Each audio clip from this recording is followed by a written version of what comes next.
الاهلي يقتل المباراه بهدف لوسام ابو علي. اغلى 3 بونت، اغلى 3 بونت ان شاء الله. والاهلي زي ما قال كابتن ايمن الكاشف، الاهلي ذا ماستر اوف سسبنس. بلاش يا كابتن ايمن الحاجات دي، عشان الحاجات دي بتزعل الناس ياما والله. بس انا عندي تعقيب كده سريع. لعيبه الاهلي لما دخل فينا جول التعادل، بدايه من الشوط الثاني. لعيبه الاهلي مستعجله، بنوصل ياما.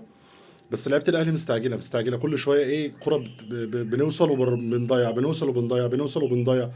فالاستعجال في الاوقات اللي زي دي ما بيبقاش حلو. كان ممكن الماتش يخلص تعادل عادي جدا، واحنا كان بايدينا ان الشوط الاولاني يخلص اقل واجب 4. امام مضيع لوحده كورتين غير الجون اللي هو جابه، وجراديشار مضيع واحده في ال 18 ما تروحش، لعبها بوش رجله في السماء مش عارف.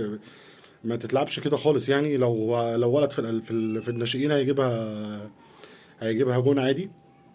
3 بونت غاليين جدا. الاهلي بيخطف الماتش في البلاس 90 كالعاده زي ما الاهلي معودنا دايما. واحد حبيبي كان قاعد جنبي بيقول لي ان الماتش ده هيخلص تعادل خلاص. قلت له لا، وانا متاكد الاهلي طول عمره معيشنا في الموضوع ده وفي الاحساس ده، ان الاهلي لحد انا ما بقولش ان الاهلي تعادل او الاهلي خسر الا لما الحكم يصفر وينهي الماتش.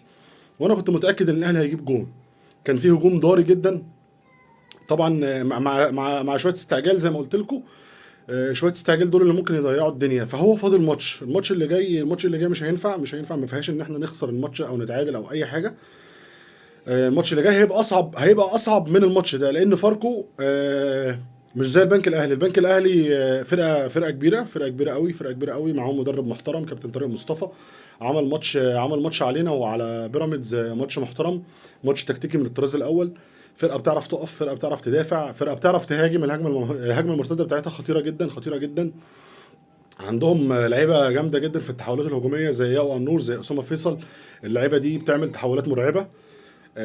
غير فاركو بقى. فاركو اي نعم برضه فرقه كويسه وكل حاجه، بس الفرق اللي بتدافع بقى، الفرق اللي بتجرش الاتوبيس، زي ما شفنا البنك الاهلي النهارده كده في الشوط الثاني.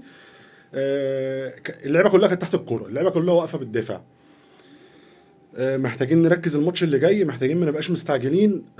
يا ريت نخطف الماتش من بدري قوي. بلاش الفرص السهله اللي بتضيع دي. في اول ربع ساعه جبت واحد واثنين وثلاثه، ريحت نفسك بقيه الماتش. بلاش الاستعجال، نلعب براحتنا بالراحه. هو ماتش اللي فاضل، والدوري يخلص ان شاء الله باذن الله. بعد الماتش اللي جاي اطلع بفيديو ابارك لكم وبارك لكل اخواتي الاهلاويه ان بالفوز بالدوري. السلام عليكم.